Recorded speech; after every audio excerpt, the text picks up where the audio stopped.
Story time Hindi कहानी में आप सभी का स्वागत है। आज हम कहानियों के संग्रह से संत की परीक्षा कहानी सुनेंगे। आशा है कि ये कहानी आपको पसंद आएगी।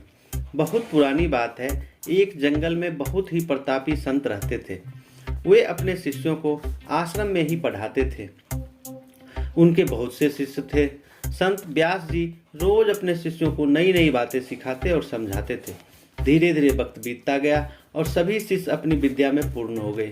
तो संत ने कहा, अब आप लोग कहीं भी जाकर अपने आगे की साधना कर सकते हो और लोगों में अपने ज्ञान का प्रचार कर सकते हो। धीरे धीरे सभी शिष्य गुरु की आज्ञा लेकर अपने अपने रास्ते चल दिए। काफी वक्त बीत जाने के बाद संत ने सोचा कि चेलों को गए हुए काफी समय हो गया है, क्यों न चलकर उनकी परीक्षा ली जाए। कहीं वे अपने शिक्षा का दुरुपयोग तो नहीं कर रहे हैं।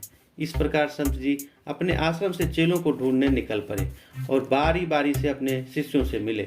मिलने पर संत जी ने पाया सभी शिष्य सही दिशा में काम कर रहे हैं, लेकिन एक शिष्य अभी बाकी था। उसके बारे में संत जी को मालूम हुआ कि उसने गृह त्याग कर दिया है और जंगल में एक संन्यास आश्रम खोल लिया है और वहां पर बड़ा ही कठोर जप तप कर रहा है।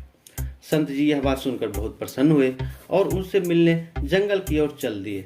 जंगल में शाम के समय एक बहुत ही खूबसूरत औरत पायल की छम छम की आवाज करती हुई आश्रम के पास पहुंची और देखी कि एक बाबा जी आंख मूंदकर भक्ति में लीन है।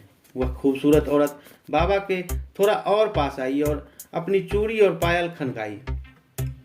छम छम की आवाज से जब बाबा ने आंख खोली तो देखा सामने एक बहुत सुंदर स्त्री खड़ी है।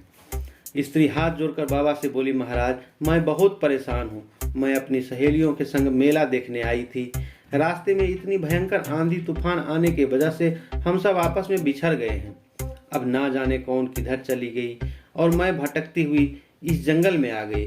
अब तो अंधेरा भी होने लगा है, तो कृपा करके मुझे रात में यहाँ ठहरने के लिए अनुमति दें।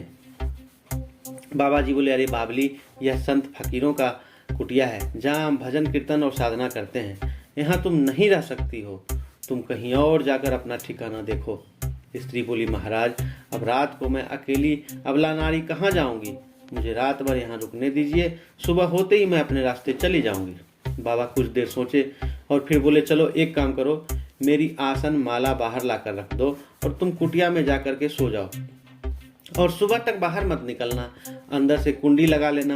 हाँ, मैं बार बार कह रहा हूँ, रात को बाहर नहीं निकलना, क्योंकि मेरी भक्ति में बाधा उत्पन्न होती है। स्त्री बोली, ठीक है महाराज। स्त्री दरवाजा अंदर से बंद करके सो गई। इधर बाबा अपनी ध्यान में भजन करने लगे। आधी रात तक तो भजन करते रहे। फिर अचानक बाबा को स्त्री का ख्याल आने लगा। बाबा जी के मन में कपट आने लगा और उनका कदम कुटिया की ओर बढ़ने लगा। वह जाकर दरवाजा खटखटाने लगे, लेकिन स्त्री ने दरवाजा नहीं खोला। अब बाबा को गुस्सा आया और हथौड़े से दरवाजा तोड़ने लगे। काफी मेहनत के बाद दरवाजा टूट गया। रात का समय था, कुटिया में बहुत अंधेरा था। इन्होंने अपने ढूंढ करके अलाव को जलाया और अलाव की रोशनी में जो बाबा जी देखे वो तो सन्न रह गए। उन्होंने देखा एक बहुत ही बड़ी बड़ी दाढ़ी, मूंछ और बड़ी जटाओं वाले महाराज आंख मूंदकर माला फेर रहे हैं। ये जटाओं वाले महाराज कोई और नहीं बल्कि महात्मा व्यास जी औरत के रूप में चेले की परीक्षा लेने आए थे, जिसमें उनका चेला फेल हो गया था। चेला यह सब देखकर बहुत ही लज्जित हुआ और गुरुजी के चरणों में गिर गया। गुरुजी ने उन्हें क्षमा कर दिया और वहां से चले गए। आपको यह कहानी कैसी लगी हमें कमेंट्स में बताएं और चैनल को सब्सक्राइब करें। धन्यवाद।